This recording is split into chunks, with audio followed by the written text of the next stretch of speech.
রব আল্লাহ, এই কথার উপর যদি আমি অটুট থাকি তাহলে আমার জন্য পুরস্কার। আর যদি আমি পিছপা হয়ে যাই, স্লিপ কাটি, তাহলে আমার জন্য ফেরেশতা নাজিল হবে না। নাজিল হবে নাকি?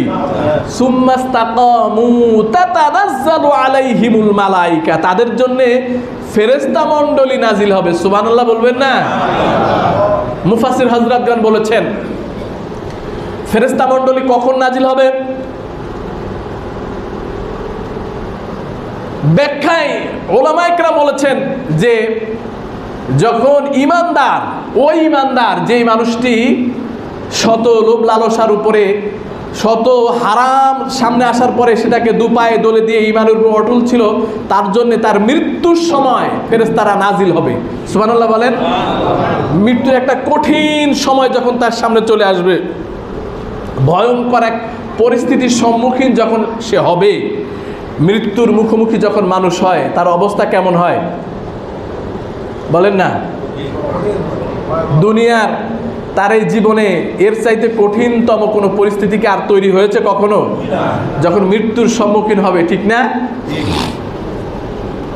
তার ভয়াবহ অবস্থা এমন হবে যে তার কলিজা যেন বের হয়ে চলে আসতে চাইবে, তার জিহ্বা যেন ঝুলে পা পর্যন্ত চলে যেতে চাইবে, এমন একটা পরিস্থিতি তৈরি হবে। ওই ভয়াবহ অবস্থায় ফেরেশতারা তাকে সান্ত্বনা দিতে থাকবে। সুবহানাল্লাহ বলেন। কি দিবে? সান্ত্বনা দিবে, আদর করবে, অভয় দিবে। মুফাসসির হযরতগণ বলেছেন যে কোন কোন বর্ণনা এসছে জান্নাতের একটি চিত্র, ছবি তার সামনে তুলে ধরা হবে। তো যখন সে জান্নাতের চিত্র দেখবে, এই ছবি দেখবে, জান্নাতের ভিতরে সুখ কম না বেশি? আপনি যদি দেখেন যে জান্নাতের এই সুখ আমার শুধু জানটা বের হলেই আমি এই উপভোগ করতে পারবো, এই জান্নাতের সুখ পাবো, তখন এই ভয় ভীতি আর কাজ করবে না।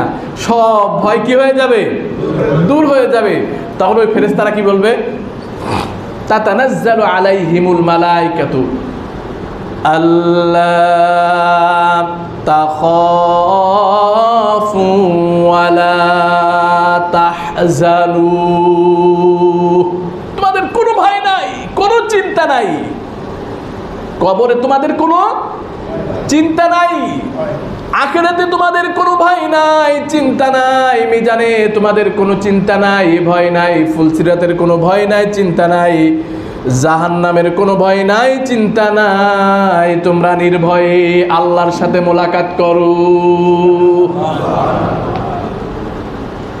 আমার আল্লাহ পাক কোন জায়গায় এইভাবে বলেন, ইয়া আইয়াতুহান নাফসুল মুতমাইন্না ইরজিই ইলা রাব্বিকি রাদিয়াতাম মারদিয়া ফাদখুলি ফি ইবাদি ওয়াদখুলি জান্নাতি। জোরে জোরে বলেন সুবহানাল্লাহ। প্রশান্ত আত্মাকে আহ্বান করবে, আসো আসো, তোমার ভয় কিসের, ডর কিসের, আসো না, তোমার রবের সাথে মোলাকাত করবে না? আমাদের কামনা বাসনা আছে না? আমরা আমাদের রবের সাথে মোলাকাত করতে চাই না, সাক্ষাৎ করতে চাই না? চাই। আপনাকে প্রশান্ত আত্মার হতে হবে, প্রশান্ত হৃদয়ের অধিকারী হতে হবে। প্রিয় ভাইয়েরা, আলোচ্য বিষয় যেটি, আমরা কিন্তু মুখে দাবি করি আমাদের রব আল্লাহ, বাস্তব জীবনে কিন্তু এর প্রতিফলন নাই। সামান্যতম লোভে পড়ে আমরা ঈমান থেকে বিচ্যুত হয়ে যাই, হই কি হই না?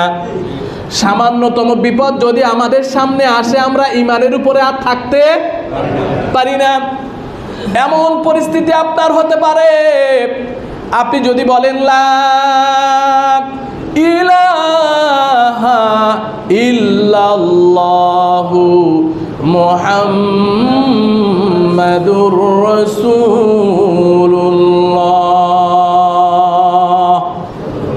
সাল্লাল্লাহু আলাইহি ওয়াসাল্লাম।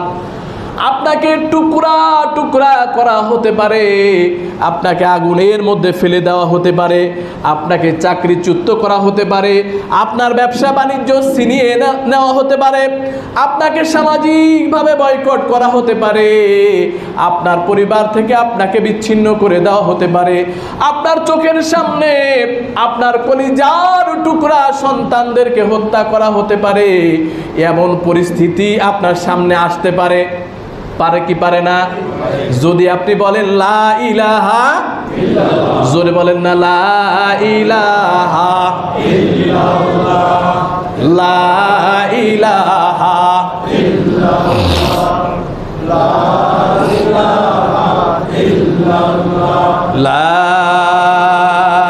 ইলাহা ইল্লাল্লাহ মুহাম্মাদুর